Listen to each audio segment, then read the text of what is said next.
very happy to be here, the first thing I should say. Um, the story that I wanted to tell, the important story I wanted to tell was my family story through the history of Texas. To talk about on Juneteenth really means what happened on that particular day, but also on Juneteenth as a statement, as an example or a story about the development of slavery in Texas, the meaning of slavery in Texas, and the aftermath of slavery in Texas, when slavery ends and Jim Crow begins, and African-American people in Texas began the long journey to try to make it towards the equality that was mentioned in General Order 3, when Gordon Granger comes to Galveston to make this announcement and says slavery is over, and that the former enslaved people would be in a state of absolute equality with the people who were their former enslavers. Now, we know that that wasn't the truth, that was an aspirational thing, but the fact that it was made an aspiration, I think was important. It certainly triggered a lot of hostility on the part of whites who lived in Texas. But I think the most important story is to see slavery for the way it created a racial hierarchy that we're still living under today, and to make the connection between the past and the present, and giving us a way to think about a possible future. Yeah, so on page 27, you actually say a significant number of people within Texas and without viewed enslavement, that's chattel slavery, with abhorrence. And I thought to myself, oh yeah. And so that is something that a lot of people don't fully understand. And so to sort of paint that picture that this is more than about just accepting slavery as an institution that establishes the United States, and the idea of the manifest destiny, and we're traveling west and this is what we have to do. And so that your family and how that story was told to you, or was that more of a research endeavor on your part? Well, some of it was told to me and some of it was research. I had heard my great grandmother, who lived until I was 11, and I really do regret that I did not spend more time talking to her and didn't listen to more closely to the kinds of things she said. You know, as a historian, it's like, gosh, I would give anything to be able to have her back and, you know, to talk to her about her life and her mother's life. Her mother had been born enslaved, and she was freed as a girl by her father, and along with her mother. And my great grandmother had 3 husbands. The first 2 died, and she married a man who was not freed until the end of the Civil War. So my great grandmother, whom I knew people who had been enslaved. And it sort of tells you just how close we are to all of this. So I heard a few things from her and a few things from my grandmother, and other things were, you know, I had to learn from research, doing a good amount of research just to be able to do this book. I remember taking a trip, for example, with my grandmother and her sister, my great aunt, and we went to Madison in Texas. And this was kind of random. We went a couple of times, and I'd never been there before, and I didn't understand why we were going there, but I realized that, you know, once I got there, that there were relatives who lived there. And while doing this research, I had no sense that my family had any kind of connection there beyond these 2 people that we went to visit. But while doing research for this book, I found my great grandfather's name on a voter registration list in Madison in 1867. And so all of a sudden, this sort of memory of childhood about this trip that I thought was totally random, you know, I now have a connection to that, and I understand that he lived there for a while. So I thought my family was, you know, 60, mainly had lived in, you know, a certain area in Texas that's much to the east of this place. But in fact, he was there, and I saw that Madison. I thought, my goodness, I went there. So it's like moments like that when you can, and this is what happens. Well, I mean, in the archive, when you're looking at other people's stories too, you'll see one snippet of information, and then something will come up and make all of that, you know, it makes sense in a way. So it was Yeah. both. It was family stories and documents as well that helped me, get a better picture of and a bigger picture of my family story. Yeah. I heard it somewhere on social media. And so I can't attribute to someone in particular, but the institution is only two 80-year-old people away in Yeah. our history. And Mhm. so when I was reading, now I'm going to jump to the end where you, toward the end of the book, you talk about softening the corn husks in hot water and grinding the pork, beef, or chicken, preparing the masa dough to be spread on the husks, and then remembering your great grandmother. Mhm. And so of course I think about my great grandfather and I think about my own grandmothers, and then it makes me think about music. And Mhm. you pepper in to the history these beautiful sort of moments where I can almost hear music, and I can almost smell food, and I can definitely see the terrain. So what was it like for you as you were putting everything together? Because your family stories are mixed in with this history. And Mhm. so how multisensory was the experience to write? Well, it was very much so. I mean, I've said on other occasions that, this is the kind of writing that I always wanted to do when I grew up, thinking that I wanted to be a writer. I did not grow up thinking I'm going to be a historian, I'm going to be a law professor. I said to myself, I wanted to be a writer. I really admired the work of James Baldwin and essays, the kind of person who did essays and book reviews, maybe the occasional novel, that kind of stuff, that sort of romantic, uh, off in Paris somewhere, the romantic image of the writer. I wanted to do that kind of work. Well, I have spent most of my career doing more scholarly work and not writing. I mean, everything we do is personal, obviously, there's a personal component to it, but writing about the Hemings family, writing about Jefferson, Mm. um, people outside of me to whom I don't have a connection, and doing it with lots of footnotes and lots of endnotes, and doing all of that. And here, this is more free form. I could take it whatever direction I wanted to go.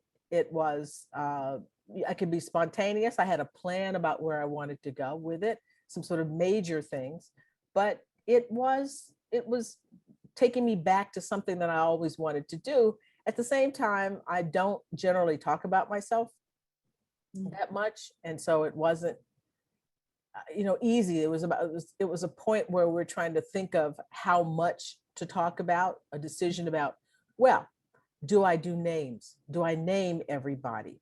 And I don't. I name my mother and my father. I don't talk. I know these people's names, but I didn't want. I wanted the book to be about me and my family, but I didn't want it to be too much about them. And the more you give about details that really didn't matter for the story that I'm telling, the more the reader would focus on us as the story. And the story really is Texas and race and slavery and the predicament after slavery. So just enough family stuff to sort of establish, to give the reader, so to a person, people to identify with, but not so much that they take over the story. So yeah, it was, I was here in the middle of the pandemic, and with not much to do. I mean, Harvard had gone virtual in teaching, and so I typically commute between Manhattan and Cambridge, and so I stayed in Manhattan and just decided to write, and that's what I did. Uh, Intermittently going out to take a walk in Central Park, but coming back for the most part, you know, in quarantine because of the pandemic. Yeah. So speaking of quarantine, 2020, 2021 reminded me, I'm a science, one of my disciplines is actually chemistry. Uh-huh. And so I spend a lot of time writing and thinking about history of science and how that happens, Mhm. and how science is in service to other disciplines. Mhm. And so during the quarantine, uh, there was a lot of attention given to historical texts, anti-racist texts, Mhm. anti-bias texts. And I think the traditions of the current flux of anti-racist texts are very much resonant here. Like the idea that we are guided by these lesser known people. Like you mentioned Esteban. I don't know, I speak English only. But so the idea that he is one of the guides to this history that we know less about. I was astounded to meet Stephen Austin and saying, wait a minute, like Austin as in Austin, Texas, realizing that's a person and a place. So how did you choose these guides? How did you choose the histories? Well, for Estebanico, I first heard of him as a kid. We took Texas history in the 4th and 7th grade. And I think he was mentioned in either one of them. Quite frankly, I don't remember which one, but he was Esteban there in that. And he was an enslaved man who had begun life as a Muslim, but had been forced to convert to Christianity. He was enslaved, and he came to North America, basically around what we call Florida and Cuba, with Spanish explorers. They had, some mishaps. They lost their ship. They ended up coming across the Gulf of Mexico in rafts. And he was one of three other men who survived. Some of them were enslaved by some indigenous people, and then they escaped and then ended up walking across Texas and Mexico to the Pacific seaboard. He was during this time a translator between the indigenous people and the Europeans. He had a talent for language. And I thought it was important to talk about him and talk about other people of African descent who came to North America 100 years before Jamestown. And we don't talk about them very much. We don't see a connection to them because they spoke Spanish. And just because the English won out in North America, we focus on British colonies. And the point I make is that people of African descent, whether they speak Spanish or French or English, had something in common. They had been taken from Africa and brought to the so-called New World to be slaves. And they lived under the doctrine of white supremacy. So they had things in common. The fact that the English and the French and the Spanish had their battles and won out over the other doesn't mean that Black people should not feel a connection to other people of African descent in North America and Central America and South America and the Caribbean, or places who speak a different language. Language shouldn't separate us given the circumstances of how we ended up in this part of the world.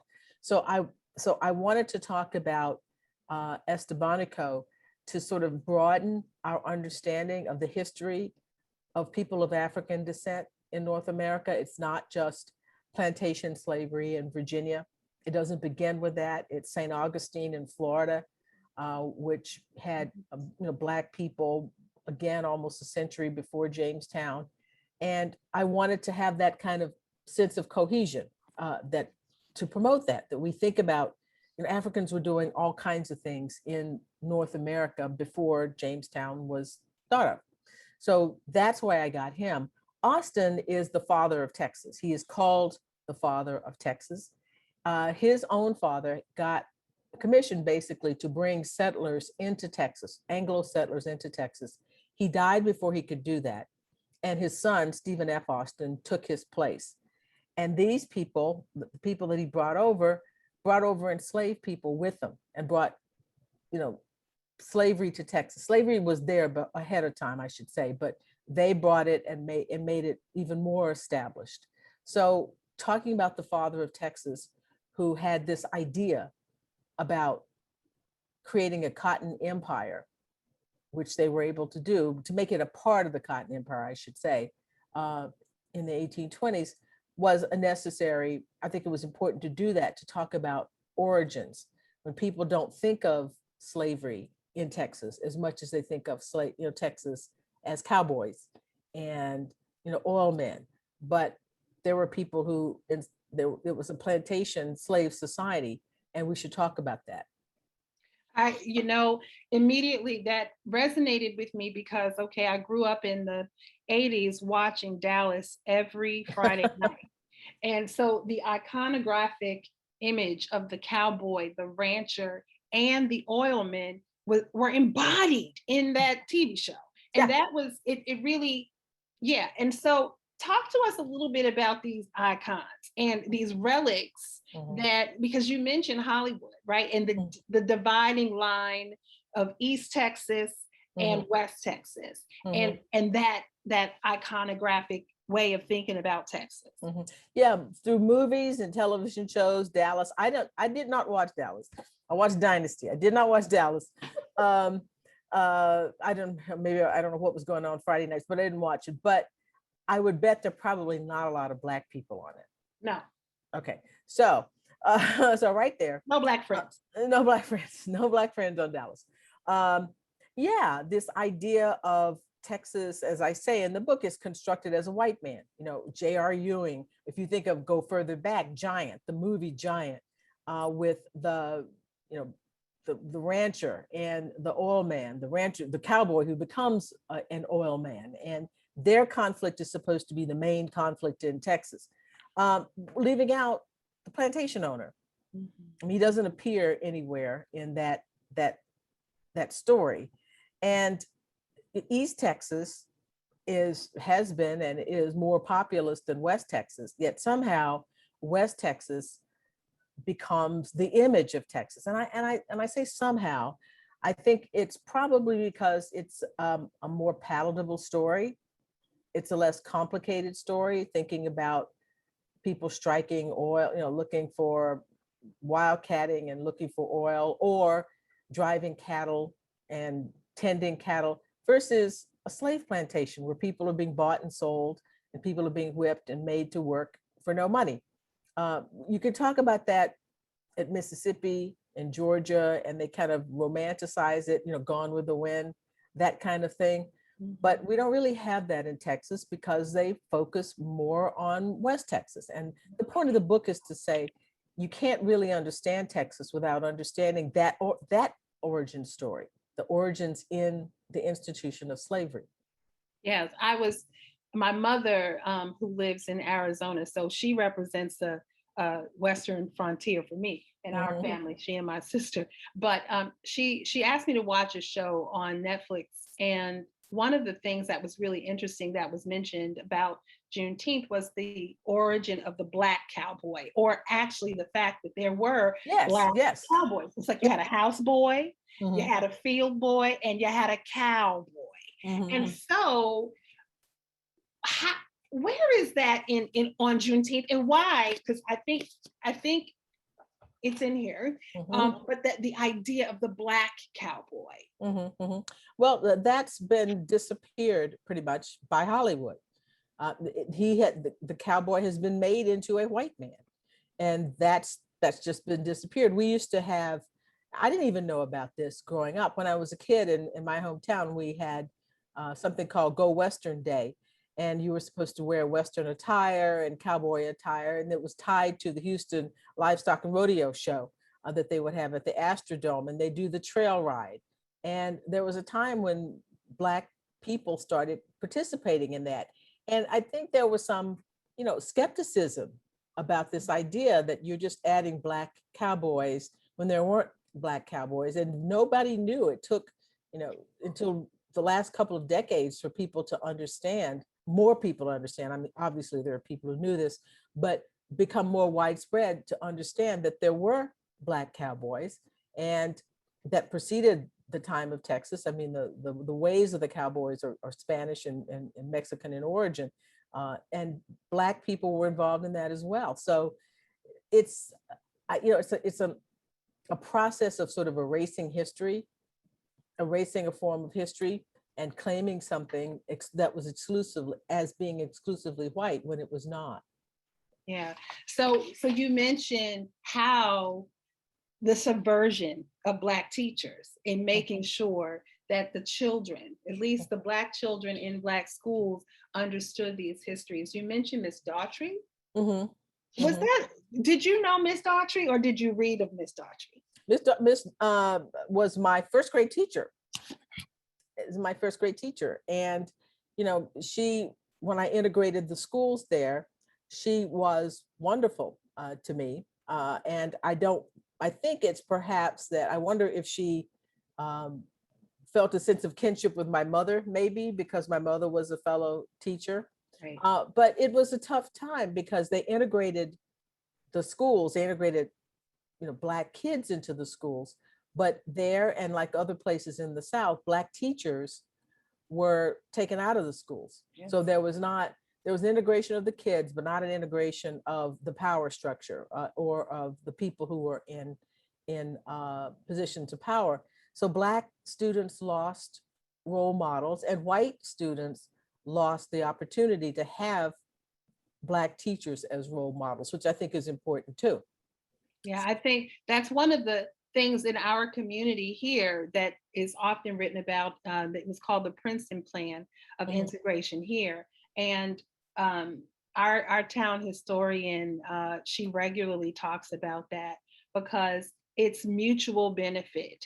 And she will often say white students actually had more benefit than the Black students, right? Because so that's a very real. Oh yeah, because it would counteract the whole idea about inferiority. It would, having to submit as children to the authority of professionals in the classroom setting would have I think it would have made a big difference. Absolutely. So okay, so I told you my primary discipline is science, and so I was fascinated by your description of the balconies and camp escarpment, and how you describe the limestone and the mountains. Why is that important detail to include in a story like this? Well, because it's symbolic, because one group of people live on one side and one people live on the other side. There is an actual physical division between East and West Texas, and they're two very different cultures, two very different societies. One, as I said, the cowboy cattle, culture, even though there are cowboys and cattle on the east side too, but not predominantly, not as it is in the West. And on the East, you had a plantation society.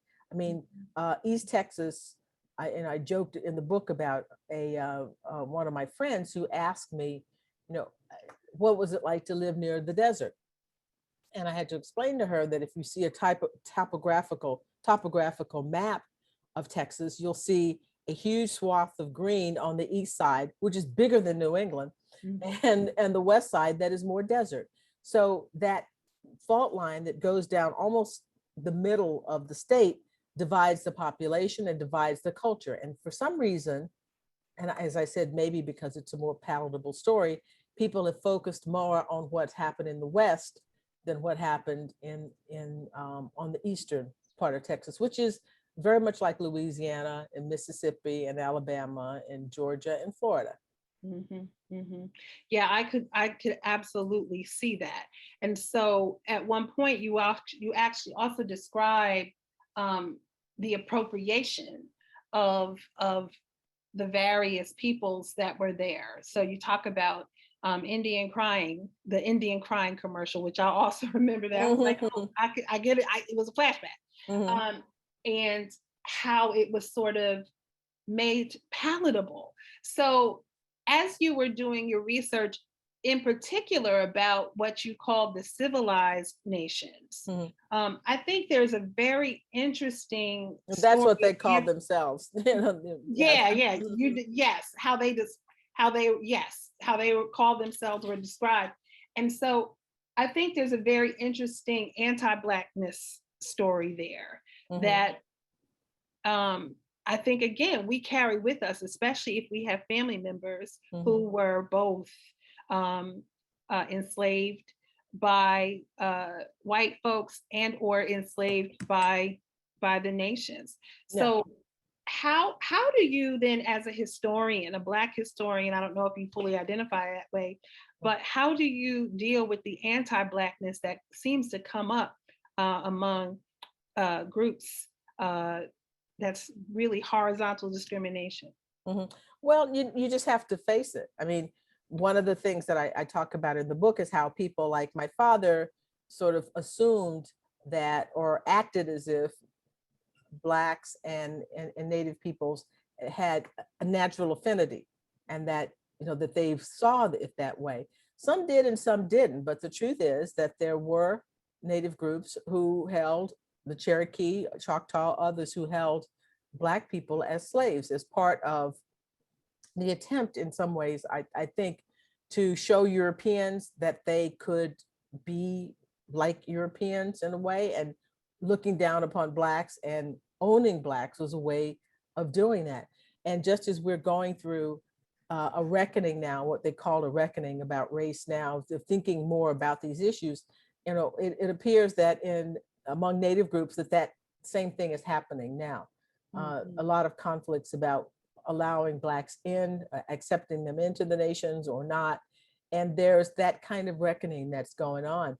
So one of the things you have to do as a historian is not, you know, you're looking at these things not with an eye towards imposing your values onto it, saying, okay, you guys, you have a common enemy, and so therefore you should be friends and you should be working together. They didn't see it that way. And I mean, some of them did, but not everybody. And so you can't assume that everybody has the same values and understood this in the same way. So it's a tough situation that they're in, but I gather from the things that I've read, they are beginning to talk about this and trying to come to grips with that, just as we are coming to grips with it with whites, or some whites are trying to do that as well. Yeah. It's kind of depressing because you just wonder, you know, what's this all about? You know, this need to make some people superior and other people inferior, when there's enough for us all. And you know, why is it a zero-sum game? But people have acted that way throughout our history. Yeah, you said, you stated it so beautifully. You said contingent nature of history. That's how you describe it. Writers and consumers of history must take great care not to import the knowledge we have into the minds of people and circumstances of the past. And I thought that was so brilliant. And it made me sort of go back and say, okay, yes, when as a teacher, how do I help my students, this current generation of, of people who are thinking about all of these new revelations, to not do that. And so it's, yeah, I completely understand that. I really appreciated that too. One other really powerful statement that I wrote down, I said, oh my goodness, you said empowered Black people made the intangible benefits derived from whiteness less valuable. This hierarchy, right? And so how Juneteenth itself represented that kind of empowerment. How is Juneteenth itself empowering for Black Texans? Well, I think the idea of going back to and making a connection to ancestors, people in the past who knew that the end of slavery didn't mean that everything was going to be okay for them. I mean, they understood what the society was like, but they had hope and they had faith that things would be different in the future, and they persevered. I think hooking into that history, and when we think that we have problems today, and we do have problems today, but to realize that they kept going in the middle of all of that, and they found strategies, creative ways of dealing with the circumstances they're in. I mean, you know, think of these guys in the 1870s, the mid 1870s, who pool their resources and buy land and create Emancipation Park, a place where Juneteenth could be celebrated on their property. And that land becomes Emancipation Park, which still exists today. And people have been going, I went there, people have gone there for, you know, every year since it was creation, to celebrate this particular holiday and to remember the people who persevered and what they felt, to try to, you know, commune with what they felt when they learned that they would no longer be treated as property, and perhaps their children were safer, would not be sold away from them. Their wives and spouses would not be sold away from them. That was the most traumatic thing that happened in slavery to people was the loss of family through sale and gift and being treated like property, to just to remember that and to honor their sense of hope. So I think that's what's empowering about it, is to know that people who were connected to us, who were in circumstances that's hard for us to imagine, continue to go forward. And you need that. Sometimes you need that encouragement, and to say, look, if they could do that, we can do this too. It's a shame that we have to keep struggling like this.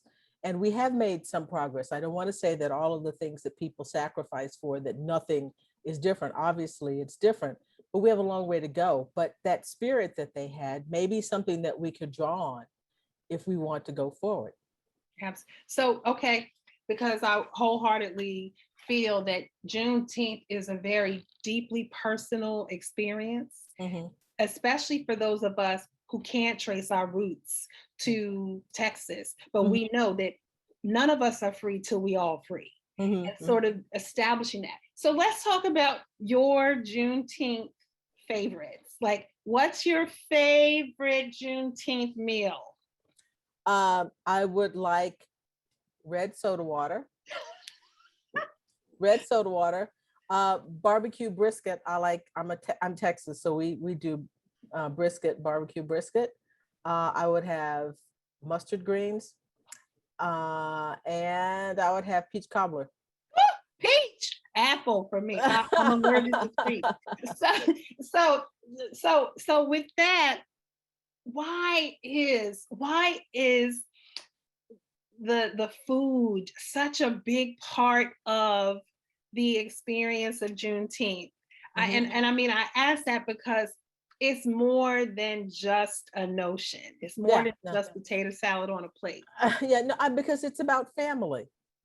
You know, I've talked to a couple of people who said, different people who said that when they celebrated Juneteenth, it was like a family reunion. It was almost, he thought they planned their family reunions around this. And this was a person who wasn't even from Texas.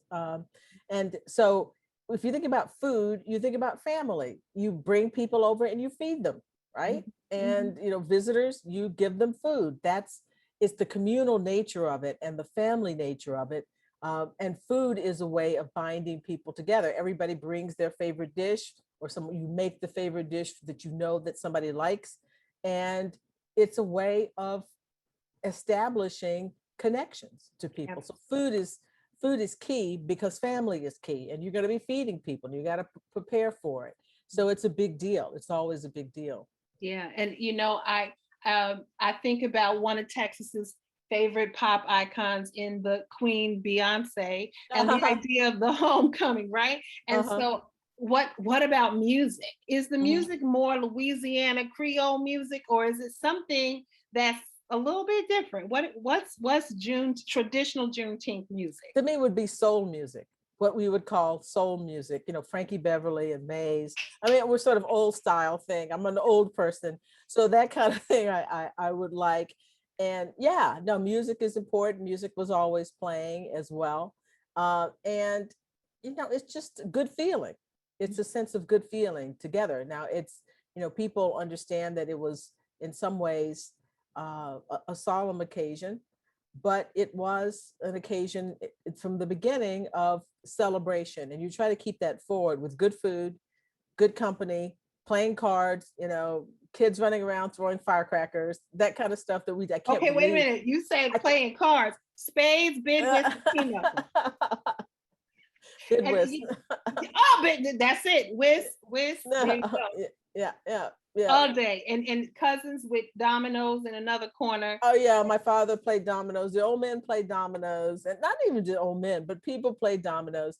So yeah, it was a day to get together and be together, remembering something in the past that was very, very important to people. And got to have good food for that, good music, and good company. Absolutely. I think, you know, when I think about it most, I think about the value of just sort of Black joy. And when we see all of this Black suffering, Black joy is the solution. And so it's like, that's the thing that 100% is worth. And so I have one last question before we take questions from the audience, I guess. And it's really about the research, right? Again, I love this book so much because it was easy to read as someone who's interested in scholarship and that scholarly things, but also in just sort of the feel good things that come with familiar. And so the end of the book, what would normally be an index, you say books and articles consulted. What framed your choice to craft the index in that way, as opposed to a traditional index? Well, my editor wanted this book to not scare people, and endnotes and footnotes scare some people. And but I don't like the idea of, using ideas, using material that I have, without attributing it to people. So I wasn't comfortable with just doing it, an essay. So I had to have a bibliography that just roughly says, and I'm sure that there are probably ideas that I didn't get a chance to credit just because of the things that I knew, but I wanted, of the main ideas that I use, I wanted to be able to tell people how to find them, to be able to go look at it for themselves. And so I wanted something that was, gave credit to people, but didn't overwhelm the reader, because I knew it's a short book and just enough so that you can show that I'm not making stuff up, and to alert readers to where I got stuff. Well, the first time, I've been to Texas a few times, but the first time I went to Austin, there was one thing that I will never forget when I got to the airport, and that's the statue of Barbara Jordan. And I thought to myself as I was reading this and was wondering about you, I said, so who were your influences besides your family to sort of pursue this history and law? And because you do describe policy and law and government in here as well. So what was Barbara Jordan, Shirley Chisholm, New Yorker, but oh yeah, both of those people, because because they were Black, but mainly also because they were women. They stood out as women who were doing things that were traditionally male, in the male domain and politics and so forth, and were forthright people who actually spoke honestly about things and were forceful. Yes, they were examples to me as well. Not just writers. I mean, writers were examples, but they were examples to me as well. That is so beautiful, because I think that when I think about influence, I think about, of course, my family, my mother, my grandmother, my old teachers, but then I think about people like Lonnie Guinier. Who knew? I didn't even know. I mean, I was 20, Anita Hill, I was 21, 22, and I'm looking at these Black women like, holy mackerel, they're going to change the world. And now here I am at their age, what I guess they were. And I'm saying, are you changing the world yet, Joy? I don't know. Who knows? So it's really, we all do what we can. That's it. Well, see, thank you for that. So we have a couple of questions. I don't know. I can ask them. I also wanted to remind people that this wonderful book is available for purchase in many places, but we'd like to recommend Labyrinth, who's again offering the 10% discount. I put a link there in the chat. And we have a few questions. Tanae Hamilton says, I'd love Professor Gordon Reed's thoughts on the nationalization of Juneteenth. What should the takeaway or points of learning be in the K through 12 space? Well, I think it would be a good idea to have some day to commemorate one of the milestones in emancipation, because as we know, emancipation was a process, and this was one of the steps along the process. I think education should be there. I have seen just in the last few years a proliferation of books for young people about Juneteenth, age-appropriate books for Juneteenth, to talk about the end of slavery, to talk about slavery as an institution. I think I have wanted my book to be accessible to people who are high school students. I think they could read it and understand it very easily.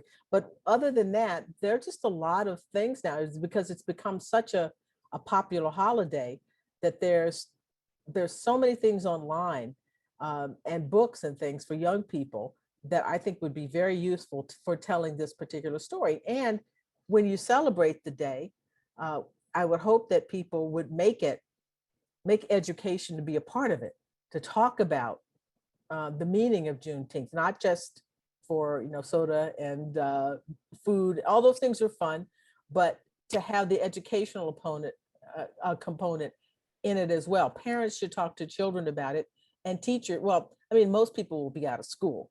You're not in school June 19th, but I think even before then, to prepare kids for it, that what's coming, the way you talk about the 4th of July, that these holidays are related to each other, and to talk about that relationship. So I think that there's going to be a proliferation.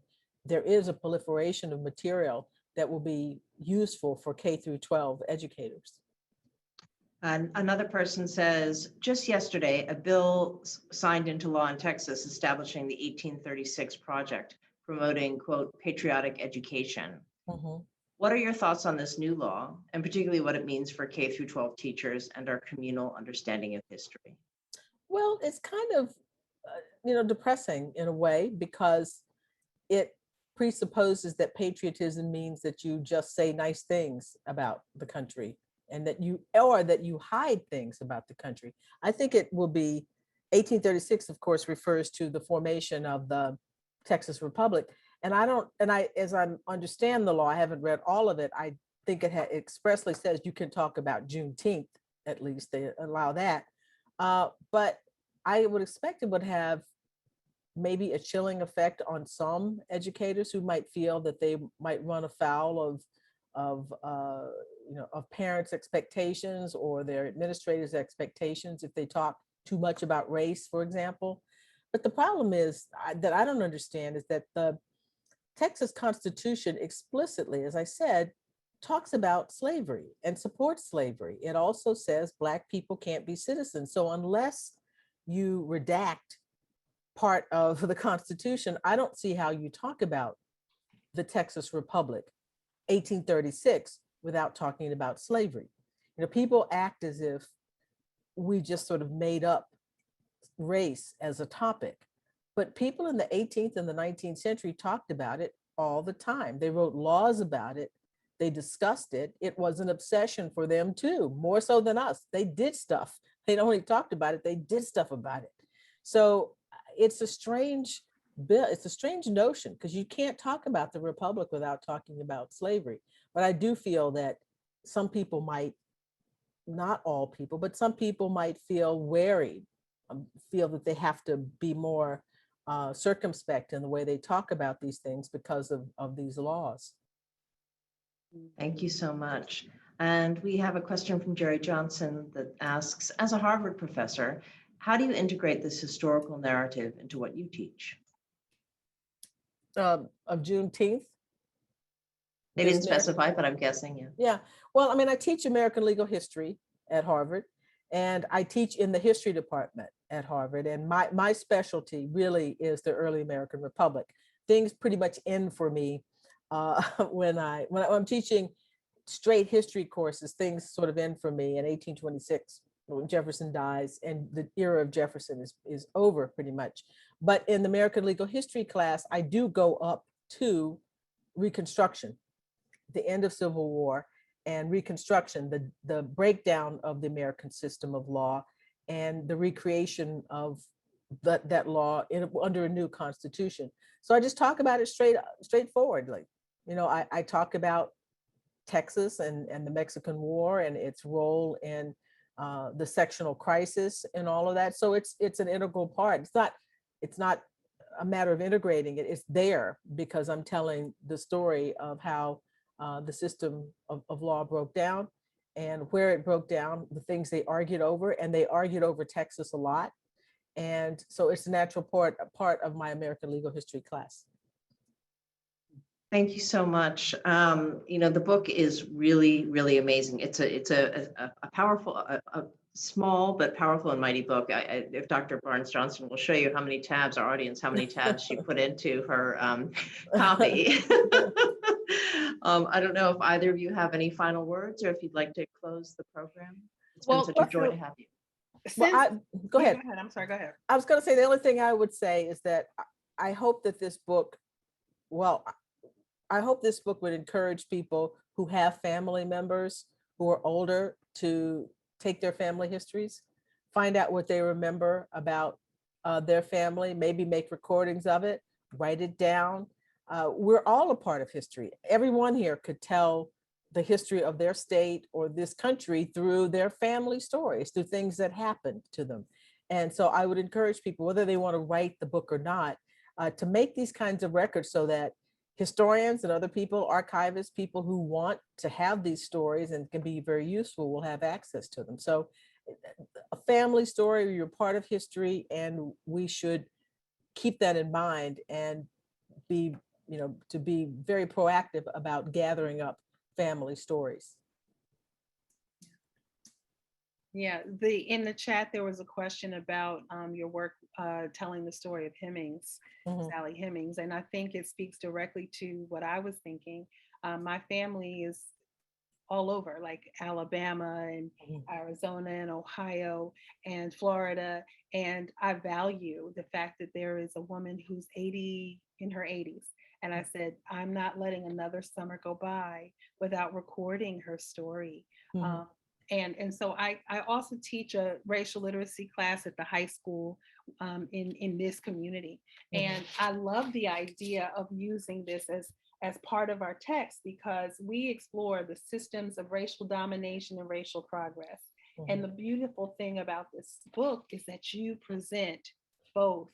And so the framework is that we use in our class is one that I think just sort of connects so beautifully in this text. And I do look forward to sharing with our students, and I'm hopeful that students will have access to this recording, and or we could, perhaps invite you. I don't know if we have any resources, but next school year to actually just come and sort of be present with this work. And I see there's one more question in the chat. You wanted to ask that, Kim, before we go? Sure, if that's okay. Sure. The docent on a tour I took at Monticello 4 to 5 years ago recommended any book by you. When I asked her what would be the best book to read about that period, I'm so grateful to have had this opportunity to listen to you directly. Thank you for this presentation. And just to what Dr. Burns-Johnson was saying, I'm very happy to report that Professor Gordon Reed said that we could record this program, so it will be available at the end of the week. Well, thank you very much. Thank you all so much. Have a wonderful evening. You too. Thank you. Bye. Thank you. Bye-bye.